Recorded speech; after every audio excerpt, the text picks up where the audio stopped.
देखिए vitamin B12 एक B पूरा कॉम्प्लेक्स है जिसमें B1 है, B2 है, B3, B6, इसी तरीके से B12 है और ये वाटर सोलेबल विटामिन होता है B12। और एक ज़माने में लाल रंग के इंजेक्शन आते थे, न्यूरोबियन बोलते थे, अभी भी आते हैं, उसमें B1, B6, B12 आम तौर पे बुज़ुर्ग लोग ही लगवाते थे। उनको ये लगता था कि शरीर में विटामिन की कमी है या नमनेस आ रही है, सुई सी चुभती हैं वगैरह वगैरह, इस तरीके में हम वो इंजेक्शन देते थे।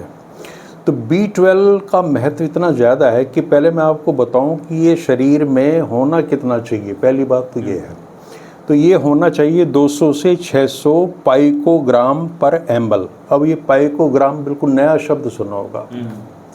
ये ग्राम का, 1 ग्राम का 10 खरबवा हिस्सा है। 10 खरब का मतलब हो गया करीब करीब 1 लाख करोड़। अब कल्पना करके देखिए कि ये माप किसने करा होगा, मेजरमेंट, बड़ा अजीब सा लगता है। और इतनी कम मात्रा में ये हमारे शरीर में है और रोल कितना बड़ा है, आप ताज्जुब करेंगे सुन के कि पूरे ब्रेन की फंक्शनिंग, हमारे दिमाग की, वो इस पर निर्भर करती है। एनर्जी प्रोडक्शन में शरीर में इसका बहुत बड़ा रोल है। नर्वस सिस्टम को ये चुस्त दुरुस्त रखता है और रेड सेल्स जो लाल रक्त कोशिकाएं होते हैं हमारे शरीर में, उनके निर्माण में इसकी सबसे अहम भूमिका है। तो एक ऐसा एलिमेंट जिसका मतलब मापना ही मुश्किल है, इतने 70-80 किलो के शरीर में वो कितना होगा, मतलब कोई अनुमान नहीं लगा सकता। 10 खरबवा हिस्सा और उसकी कितनी बड़ी भूमिका है। तो पहले तो हमें अपने वैज्ञानिकों को बधाई देनी चाहिए। आयुर्वेदाचार्य भी एक बधाई देना चाहेगा कि उन्होंने इतनी इस हद तक मेजरमेंट किया हुआ है। और ऐसी ये छोटी सी चीज़ ब्रेन फंक्शनिंग जो मैंने बताई कि आपकी मेमोरी की ये देखभाल करता है। चीज़ें आप जल्दी जल्दी अगर भूलने लगते हैं तो इसकी कमी की वजह से होता है। ब्रेन फॉग में भी ये होता है कि आप कोई चीज़ रख दिया आपने और आप तय नहीं कर पा रहे कि मैंने कहाँ रखी, याद नहीं कर पा रहे। एक है कंसंट्रेशन कि आप पढ़ने बैठे हैं, कोई काम कर रहे हैं और आपकी कंसंट्रेशन, आपका फोकस डिस्टर्ब हो रहा है।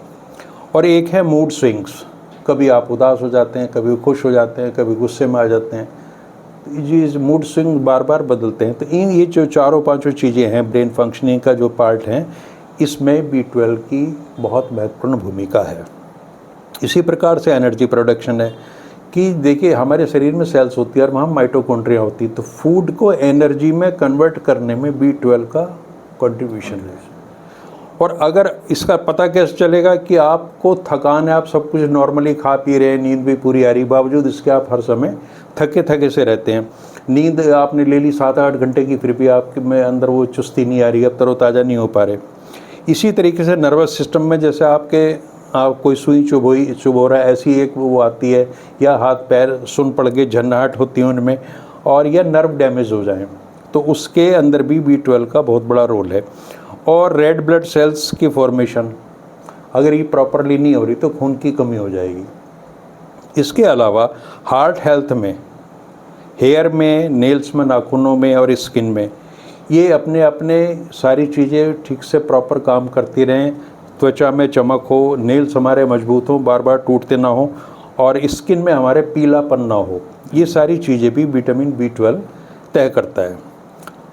अब विडंबना ये है कि जो विटामिन B12 है ये आम तौर पर उस खाने में नहीं मिलता जिसे आप हम सब खाते हैं, यानी शाकाहारी भोजन में ये है नहीं मिलता। दूध में मिलेगा, चीज़ में मिलेगा, योगर्ट में मिलेगा, अंडों में मिलेगा, बट ये सारे भी एनिमल प्रोडक्ट हैं। तो कुदरत ने एक अजीब सी व्यवस्था कर दी है कि इतनी महत्वपूर्ण चीज़ है लेकिन वो शाकाहारियों के हिस्से में नहीं आ पाते। तो उसके लिए हमें सप्लीमेंट चाहिए होते हैं। अगर कमी है तो सप्लीमेंट कैप्सूल के रूप में भी आएगा, टैबलेट के रूप में भी आएगा। एक सबलिंगुअल टैबलेट आती है, इसकी जीभ के नीचे रखी और ये डिज़ोल्व हो जाएगी, और इंजेक्शन भी आते हैं।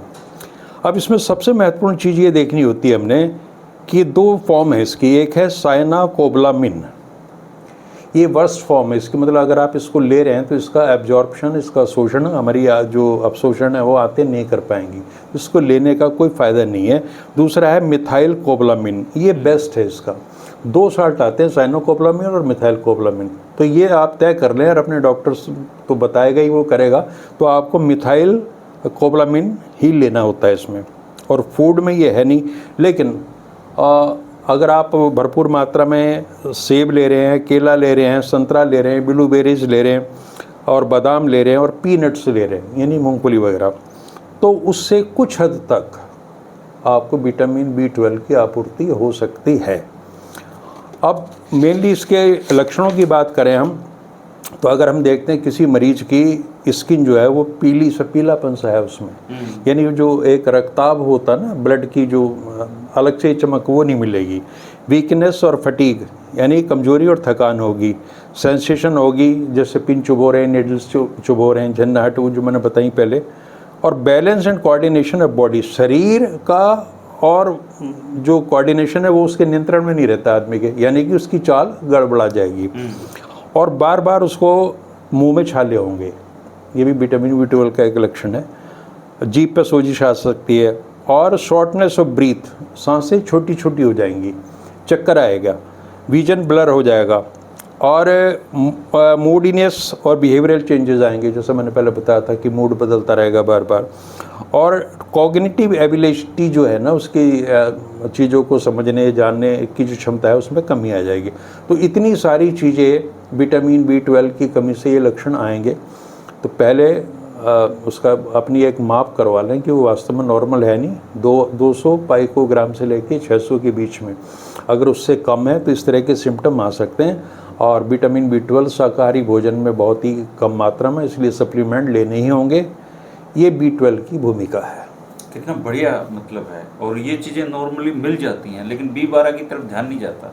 हाँ, लेकिन अब थोड़ी सी जागरूकता आई है और इन्वेस्टिगेशन होने लगे हैं, तो अब और अन्य कारण अगर नहीं है तो इस पर एक ध्यान जा सकता है कि कहीं डेफिशिएंसी तो नहीं है B12 की, और अगर ये है तो इसका समय पे इलाज करा लेना चाहिए। दोस्तों यदि B12 की कहानी, अपना B12 चेक करवा लीजिए। B12 अगर कमी है तो ये सारे सिम्टम्स आप में आएंगे और इसकी कमी को दूर किया जाना चाहिए। शुक्रिया वैद्य जी, आपने इतनी महत्वपूर्ण जानकारी। जी, धन्यवाद।